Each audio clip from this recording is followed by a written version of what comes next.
मैं नीरज, मैं कहना चाहूँगा कि जितना हम पावल जी से परेशान है वो हमसे ज़्यादा परेशान है। क्योंकि वो कहते रहते हैं कि मैं रेट बढ़ा दूंगा, और जो इन्वेस्टर्स हैं वो कहते हैं पावल जी ऐसे ही कह रहे हैं, बढ़ाएंगे नहीं। तो ये जो चल रहा है मार्केट में वॉलेटिलिटी, और फिर वो बाद में जाके कहा कि नहीं मैं सच में बढ़ा दूंगा। तो मुझे लगता है जैसे अनुराग जी ने भी कहा कि अब रेट्स तो बढ़ेंगे, तो अब कहाँ पे रुकेंगे? ऐसा तो नहीं है कि एस्ट्रोनॉमिकली बढ़ते जाएंगे। जो फेड का भी यही रिक्वायरमेंट है कि जो स्पेकुलेटिव एक्सेस है, जो लोग जबरदस्ती घर इसलिए ले रहे हैं कि उसमें हम कैपिटल गेन बना लें, सस्ते में पैसा मिल रहा है, 3% पे मिल रहा है, 8% कैपिटल गेन बन जाएगा तो उसमें आर्बिट्राज में पैसा निकाल दे, वो स्पेकुलेटिव एक्सेस सिस्टम से निकाल दें, जेन्युइन डिमांड को हर्ट ना करें। अब उनके लिए भी बड़ा मुश्किल कहना है कि किस लेवल पे रेट बढ़ के ऐसा होगा कि जेन्युइन डिमांड नहीं कम हो रही है, सिर्फ स्पेकुलेटिव एक्सेस निकल रहा है। तो अब वो कहना बड़ा मुश्किल है, 6% पे होगा या उसके भी ऊपर होगा या ऑलरेडी हो गया है, वो तो डेटा ही बताएगा, अगले 1-2 महीने में आएगा। पर मुझे नहीं लगता कि बहुत फास्ट रेट बढ़ाएंगे, मतलब वो मार्केट को टेंडर रुक्स पे रखेंगे। इसका पॉलिटिकल, हाँ, कि हम बढ़ा देंगे और नीचे तो नहीं आएगा, जाएगा तो ऊपर ही जाएगा या ज़्यादा से ज़्यादा फ्लैट रहेगा।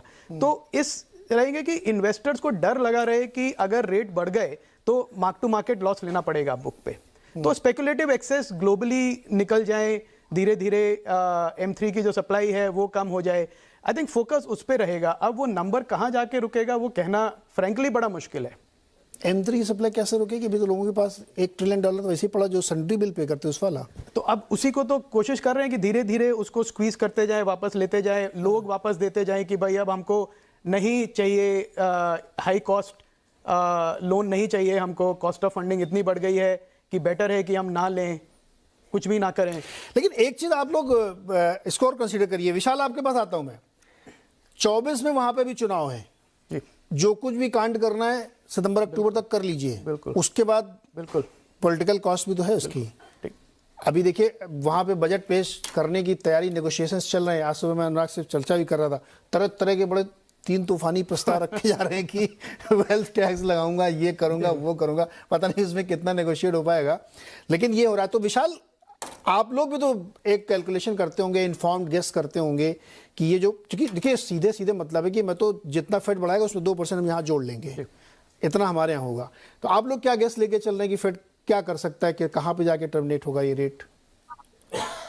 जिस तरह फेडरल रिजर्व चेयरमैन ने रिसेंटली कांग्रेस के स्पीच में कहा था कि जो इकोनॉमिक डेटा यूएस में आ रहा है वो फेड के एक्सपेक्टेशन से ज्यादा स्ट्रांग है।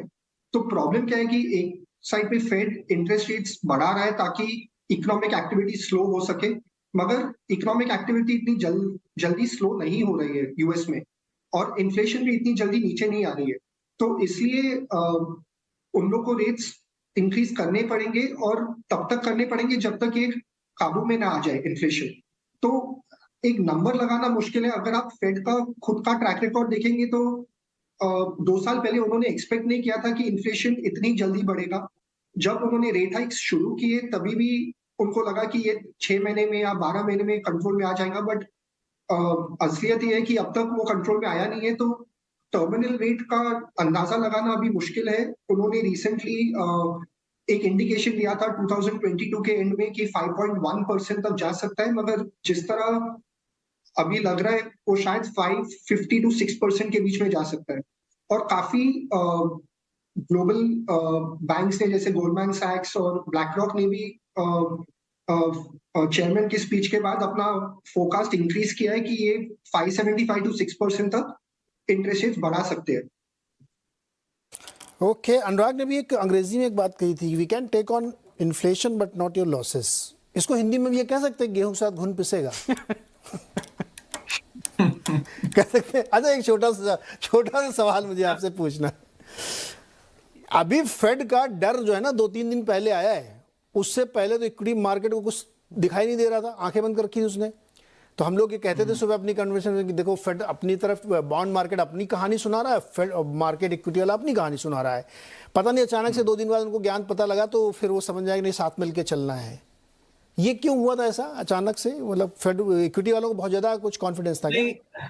हाँ, नहीं नीरज, मुझे ना काफी समय से लगता है ये कि इक्विटी मार्केट्स ना वो रिस्क को परसीव और एब्जॉर्ब नहीं कर रहे हैं कि ये फेड रियली यू टर्न नहीं लेगा। देखिए, मैंने ये उनके एक आपने बात कही अच्छी कि this is a physically liberal government going into elections, right, और वो उन्होंने अपने बजट्स में अपना नजरिया बताया कि अगर खुला पर्स मिले तो वो क्या क्या कर सकते हैं। और उस सिनेरियो में फेडरल रिजर्व की लिमिटेशन भी बताई कि because they are not elected, they want to go slow and behind rather than be ahead and appear to be wrecking the economy. But resolve पक्का है Neeraj, he will not leave the chair without getting it back to 2%। वो resolve market Neeraj absorb नहीं कर रहा है। वो बार बार सोच रहा है कि कहीं ना कहीं यू टर्न आएगा in political compulsions, they will have to take a U turn और रेट्स वापस नीचे आएंगे। नीरज, ये बहुत बड़ा टेस्ट है और हिस्ट्री में हम लोग बाद में पढ़ेंगे, बट मार्केट में मैं तो नीरज इस स्टैंड साइड में खड़ा हूं कि ये रिजॉल्व बहुत मजबूत है। मार्केट ने इसको अभी सीरियसली एब्जॉर्ब किया नहीं है, अभी नहीं किया है तो करेगा, पर करना होगा नीरज। ये Fed will not back out without getting it back to 2%। और इस बार अगर इकोनॉमी में रिसेशन भी आया लेकिन अगर इन्फ्लेशन नहीं है नीचे तो रेट कम नहीं होंगे। यानी कौन किसको हल्के में ले रहा है वही है, ये समझ में नहीं आ रहा है।